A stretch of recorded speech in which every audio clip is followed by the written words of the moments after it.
சீரியல்களின் full எபிசோடுகளை Sun டிவியில் ஒளிபரப்பான உடனே எக்ஸ்க்ளூசிவாக சன் நெக்ஸ்டில் மட்டும் ஃப்ரீயா பாருங்கள்.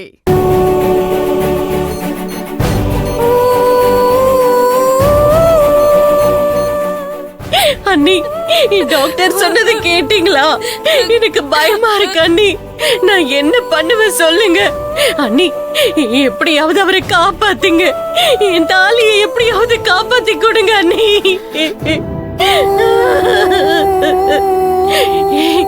அண்ணி, என் புருஷனை மட்டும் கைவிட்டுறாதீங்க அண்ணி. அவரை எப்படியாவது காப்பாத்தி கொடுங்க அண்ணி. நாங்க யாருக்கு என்ன தப்பு பண்ணோம்? எங்களுக்கு ஏன் இது தண்டனை அண்ணி? நான் என்ன பண்ணுவேன்? என்ன பண்ணணும்? அவ இப்படி படுத்த படுக்கைய கிடக்குறாளா? அதுக்கு நீதானடி காரணம்.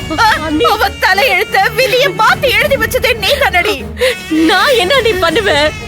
என்னடி பண்ணணும் சொல்லு. என்ன பண்ணல நீ? உன் கழுத்துல கட்டானே தாலி, அதுதாண்டி. அதுதான் இப்ப அவனை மூச்சு முட்டி திணற வச்சுக்கிட்டு இருக்கு. அவன் இப்ப உயிருக்கு போராடிட்டு இருக்கானா? அதுக்கு முழுக்க முழுக்க நீதான் காரணம், நீதான் காரணம். அண்ணி, நான் என்னன்னே பண்ணேன்? அத்தை கொஞ்சம் பொறுமையா இருங்க.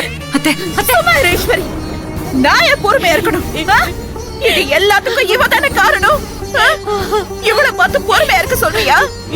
இல்ல, இவ பண்ண தப்புக்கெல்லாம் இவளை எப்படியாவது திருத்தணுங்கிறதுக்காக தானே இவளை வீட்டை விட்டு அனுப்புன. என்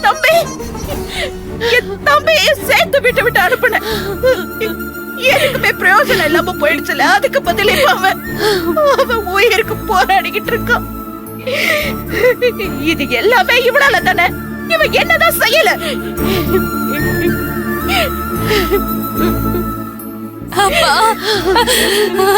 பாவி பாவி, பார்த்தல நீ பெத்த பொண்ணை எப்படி கதறான்னு பார்த்தல. நீ செஞ்ச பாவம் தாண்டி என் தம்பியை இந்த நிலைமையில கொண்டு விட்டுருக்கு. நீ பண்ற ஒவ்வொரு தப்பும் அவன் தலையில வந்து விழுந்திருக்கு. நீ என்னோட என்னெல்லாம் பண்ணி தொலைக்க போற?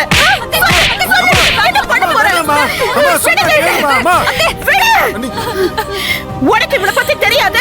இவ என்னெல்லாம் பாவம் செஞ்சிருக்கானு. இவ பண்ண பாவம் தான் பழியா வந்து இப்ப பாடா படுத்துது. ஏடி, விதியை எழுதுறது அந்த தெய்வம் இல்லடி. எதுக்கு அந்த தெய்வத்து மேல பழைய போடுறீங்க? விதியை எழுதுறது நாமளே தான். நாம பண்ற தப்பு தான் நம்ம விதியை எழுதுது. ஆனா நீ செஞ்ச தப்புக்கு ஏன் தம்பி மேல விதியா வந்து விழுந்துருச்சேடி? நீ செஞ்ச பாவெல்லாம் ஒன்னா ரெண்டா சொல்லடி. ஒன்னா ரெண்டா? நீ கொஞ்சம் பேசாம இருமா. உனக்கு ஏதாவது ஆயிட போதுமா? ஏன் அழகு, சும்மா இருடா. நான் பேசணும். நான் இப்பவே இங்கேயே பேசணும். இத்தனை நாள் நான் பேசாததை இவளை பார்த்து நான் பேசியே ஆகணும். இப்ப கூட நான் பேசலடா. என் தம்பி என்னால காப்பாத்த முடியாது. அழகு, காப்பாத்த முடியாது. என்ன கிரிஜா, நீ செஞ்ச பாவம்லாம் நான் உனக்கு ஞாபகப்படுத்தணுமா? இப்ப ஒன்னொன்னா புட்டு வைக்கணுமா? சொல்லு. ஐயோ அண்ணி. என்ன அண்ணி? இதோ நிக்கிறாளே ஈஸ்வரி, இவளை நீ எப்படி எல்லாம் டார்ச்சர் பண்ணிருப்ப? அவ அந்த வீட்டுக்கு மருமகளா வரக்கூடாதுங்கிறதுக்காக என்னெல்லாம் காதுல கேட்க முடியாத வார்த்தைகளால எப்படி எல்லாம் கொண்டு இருப்ப? குழந்தைடி அவ. அவளை போய் கொல்ல பாத்தியே. அடுத்தது என்னையே கொல்ல பார்த்த. எதுக்குடி?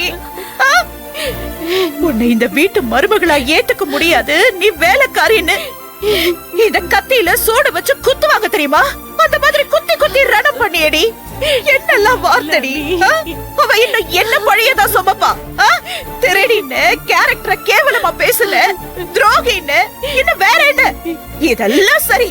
ஆனா ஏன் பையன், நான் பெத்தவன், அவ உயிருக்கு போராடிட்டு இருக்கும் போது அவளை பார்த்து என்னெல்லாம் பேசல வார்த்தைகளால கொடுமைப்படுத்தினியடி. இதெல்லாம் என்னது? நாக்குல நரம்பு இல்லாம பேசினியடி. அந்த பாவெல்லாம் எங்க போய் சேரும்? எங்க வந்து சேரும்? என் தம்பி அனுபவிக்கிறான். இந்த பாவத்துல கழிக்க முடியாது. அவன் தலையில போட்டுக்கிட்டான். நீ அதுக்குதான் விஷத்தை கொடுத்திருக்கான். நான் அவனை தப்பு சொல்ல மாட்டேன்டி, தப்பு சொல்ல மாட்டேன். ஒன்னதான் நீ செஞ்ச பாவம் அதுதான். இங்க பாரு, நீ பாவங்கிற விதைய அறுவடை பண்ணி பண்ணி பண்ணி அது கடைசியில எல்லாம் மூட்டையா மாறி ஓ தலையிலேயே சேர்ந்திருக்கு. அத தலையில தூக்கி வச்சுக்கிட்டு நீ எங்கேயாவது போ, எங்கேயாவது போய் தொலை. என் தம்பியை விட்டு அவன் உயிரோட இருக்கணும். நீ போனாதான் உயிரோட இருப்பா. தயவு செஞ்சு போயிடு, போயிடு.